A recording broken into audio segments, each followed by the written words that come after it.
Scared for reals. Hey, it's Chris O'Neill. Adam Perry.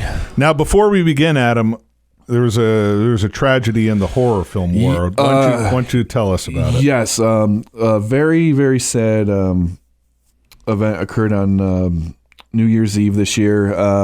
For those of us especially who are big into the classic monster world, author, producer, historian David J. Scull tragically passed away in a unexpected car accident on New Year's Eve, and this really kind of sucks for us classic horror fans, because for those of you who don't know, Chris and I, we are going to dedicate an entire show to his work and the things he did, but to just let you know a little bit about what this guy was all about. Is he was an author. He's written several novels about the production of these classic movies. Two of his most popular works being Hollywood Gothic, which is literally the chronicle of the entire Dracula cinematic from Nosferatu all the way up to Bram Stoker's Dracula in '93. The Monster Show, which is a whole history of American horror in cinema. And then what he also did, for those of you who are collectors of physical media, I know, Chris, you are. I don't know if you have any of these, but in 1997, Universal released probably 10 box sets called the Universal Monsters Legacy Collection, and David produced over 10 documentaries, hosted the majority of them in these box sets. They're still recycled into today's Blu-rays and everything that's re-released with the Universal Monsters. They're fantastic. I have 6 of them. Yes, yeah. So I mean, I'm sure you've seen his stuff, yes. And that's how I know of him, is because the Spanish Dracula definitely sticks out of my mind. So. Yes, yeah, and he's the reason why we have the Spanish Dracula today. He was the historian to uncover it in South America in the 80s. So this guy was a very important guy, especially into the Universal Classic Monster world. Again, we will do a proper tribute show to him. Yes. But very sad. Rest well, David J. Scull. And if you don't know anything about him, and you love cinema history, especially classic horror, I highly recommend you look some of his stuff up. It is fantastic, eye-opening, and he was very passionate about it. So we're going to stay with the horror realm here. Let's go back to technically this had a premiere in 1982, but The House on Sorority Row, also known as The House of Evil, that's what it was labeled as overseas. It's funny how in England their movies are named differently than America. For instance, we won't get into that, all the different names, but House on Sorority Row from 1983, because it was officially released everywhere in the end of January of 1983. And you've got 7 sorority sisters, and oddly enough, he had a different screenplay name for it, the 7 Sisters. Mm-hmm. And it's interesting, you look at all of the influences. He was inspired by giallo horror, Mario Bava. And when I was watching the movie, I just watched it the first time last week, and there was a lot of references to Italian horror. And he was an assistant director for Brian De Palma, so there was a lot of De Palma stuff. But De Palma himself was inspired by Henry Georges Clouzot, and I didn't see as much, but apparently he really wanted to do the Les Diaboliques, the Desirables, which was probably one of the great. It's in my top 250 of greatest films of all time. The last 5 minutes of Diabolique are just the most suspenseful, oh my God, kind of tension. I've never seen tension or suspense in a movie quite like that. And I think even Hitchcock himself might have been jealous of that. Yeah. But I didn't see a lot of that in the House of Sorority Row, but I definitely saw a lot of giallo horror in that movie. But yeah, you got these 7 sorority sisters. They have this really domineering house mom who denies their plan to throw one big last party because they're just graduating. Mm-hmm. They want to have one last bang, if you will. And they get so upset, they decide to pull a prank. And I still know what you did last summer. I know what you did last summer. All those movies definitely borrowed a lot from this. Yes. From this point of view, because they pull a prank and you see a girl target shooting and she kills the sorority, the head domineering sorority mom of the campus. She stays there every summer for an interesting reason, which is later revealed. And she actually did that own stunt of throwing herself into the water, by the way. I read that. But, man, talk about... It's interesting. It doesn't really build suspense, though.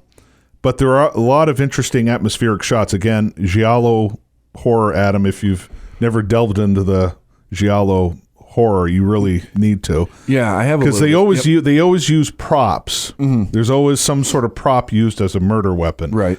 Whether it be a hook, which again I know what you did last summer was inspired by, or a knife, and the killer's always masked of some kind. I know I've said that talking about every slasher film we've talked to. They all borrow from different giallo horror. Well, that was just the thing about the slasher craze, wasn't it?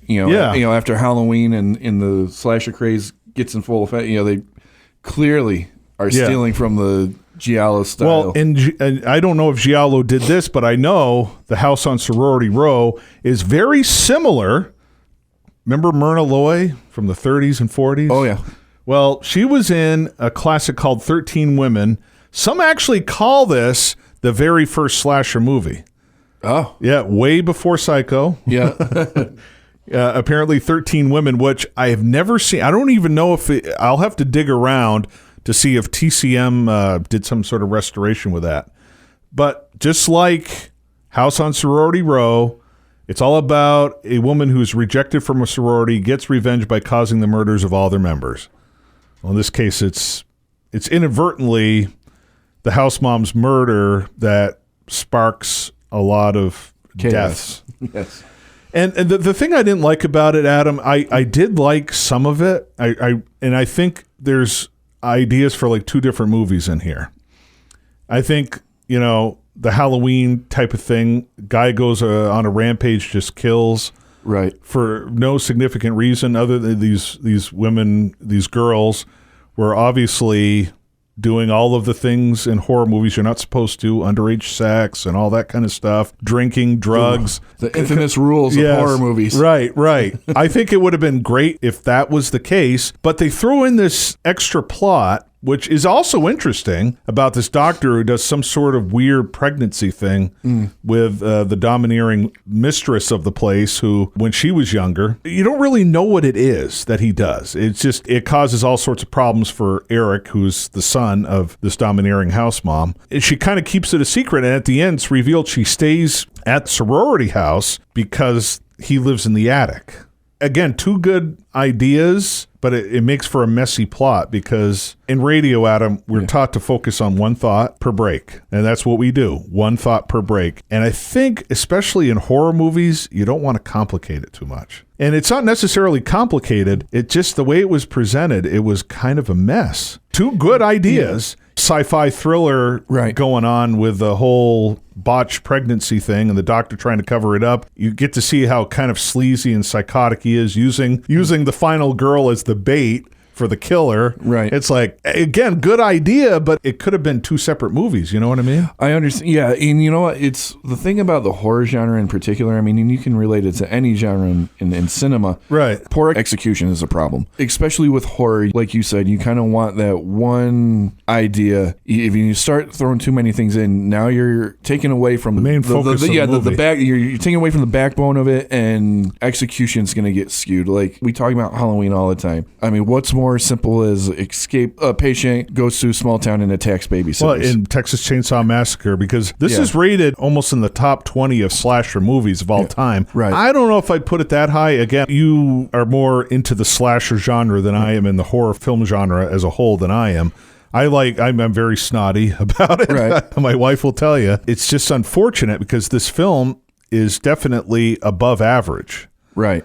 But it could have been so much better if it was a little more mysterious. It didn't have the oomph that it needed. And 2 separate movies. It's okay to make 2 separate movies. Right. And this was very successful. It's Very funny, well, this yes. movie has a cult following, but I mean, the budget, it went way over budget. He had to talk to a cousin to help give him a loan, and he even had to get some additional money when in post-production. I mean, it was a small budget. It was 6 figures. Yeah, it was like $425,000. But the original budget was even less. It was like $125,000. Yeah. But it went way over, and I think maybe that could have been part of the problem, where he felt rushed and he was under a lot of stress and pressure to get this movie out, and he had to deliver because he was in the hole. Right. He was literally in the hole. I mean, I guess he delivered because they make $10.6 million. Yeah, and the movie made even more when it came out on home video. It made even millions more. Yeah. And Tarantino himself praised the movie. He had it at his very first film festival. It is a good movie. It really is. But I would have liked it better if it just had stuck to one thing. Thing. It kind of ruined it for being a great movie. Yeah. It was good. Yeah. But it could have been great. But and that's kind of back to my point. Especially in the horror genre, one focus. Right. And play off that, like Nightmare on Elm Street. Yes. Slasher killing people in their dreams. Mm-hmm. That's it. And then you have the guy, the brilliance of Wes Craven kind of playing off that concept, but it doesn't deviate from the core. Right. It's still Freddy Krueger in your dreams killing you. So it's. I mean, the guy did some visually stunning sequences. Yeah. I mean, when you're first assistant director with Brian De Palma, you're going to learn some things. I Absolutely. mean, that guy's the master of doing shots. I mean, Scorsese, Lucas, Spielberg, Coppola, they'll all tell you that Brian De Palma's the guy. Yeah. It's just unfortunate that he threw too much into the plot. Again, good atmospheric shots. There is some good suspense. To me, nothing shocking. It's still overall a halfway decent movie. And it also didn't help that it came out right in the middle of the slasher boom too. But it did very well, though. Yeah. It did very, very well. You're right. It kind of got overshadowed now, but back then, I think it did better than some of the Friday the 13th movies at the box office. I mean, I wasn't suggesting that it didn't do well. What I was suggesting is probably what made it better was that the fact that it came out in a time where slasher was gold. I know. That was the golden just look at it. 1982, Blade Runner, and The Thing both tanked at the box office, but these kind of movies, they dominated. Yeah, they dominated. They certainly did, and of course E.T. and movies of that nature as well. But home media is where it boomed even more. I mean, as I said, it got like millions and millions of dollars when it went onto VHS, and they released it in DVD in 2000, and they re-released it again in 2003. And then Scorpion Releasing did an awesome Blu-ray DVD combo in 2011, and then Code Red released a brand new Blu-ray edition in 2018. So, I mean, this movie is constantly like The Evil Dead, only more financially successful. And it just keeps getting more and more life on physical media because there's a demand for it. People love this movie. And I can see why people enjoy it. I just would have enjoyed it better if it just stripped away all of the extra plot and just focused on one. And again, nothing wrong with making a prequel about the domineering sorority mom there, because that whole plot with the messed up illegal pregnancy stuff, I would have loved to have seen a whole backstory on that. That could have been a whole separate movie. It could have had nothing to do with the house on Sorority Row. Just if Rosman had just made a separate movie of that, I would have been okay with it. And then they, of course, had to remake it in 2009. Because everything got remade. Yes. And I mean, Rosman was the executive producer on it. And I didn't watch that one, Adam. I'll be honest. Seen that one. Yeah.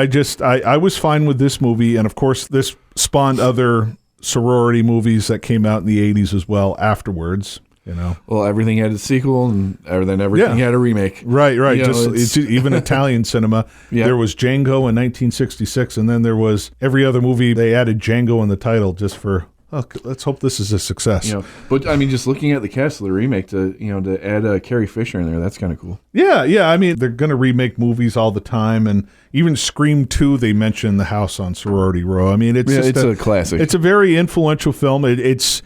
Yes, it's got a cult following, but the movie was a huge success. So it's funny how a movie that's that successful has a cult following, because cult followings are movies that are not successful and have a horrible time getting released. Like The Wicker Man is the ultimate cult classic because of the difficulty and the problematic making of, trying to get it released and then having it butchered, and that is the ultimate cult film. So it's interesting how they call it a House of Sorority Row a cult film. But arguments, debates aside, it is still halfway decent. I don't know if I could watch it again, maybe someday, but it's overall a not bad, halfway decent slasher film. Alrighty. What are your thoughts? Same thing. You know, it's one of those classic. Again, if you're someone who's just jumping into this and discovering the slasher genre of horror, this is a must watch. This is one of your, this is just like your Freddy's, Jason's, Michaels, Pinheads, whatever. You want to check this one out. To me, it's a solid 2.9. It's a 3. That's what I gave it. Was 3. Something that it's good. Might watch it again if it's on. Yeah. It just happens to be on. If you do like this movie, I highly recommend. We're gonna eventually do a whole Giallo like essentials, kind of like we did with Shaw Brothers. We'll pick our favorite Giallo horror films, but you got to seek out Giallo. Find out what influenced all of your favorite movies, from Halloween to House and Sorority Row, Friday the 13th, Freddy. All of them have some influence from the Italian Giallo genre. They did it first, and they did it better. Scared for Reals this time. Thank you for listening. We'll see you next time on Scared for Reals.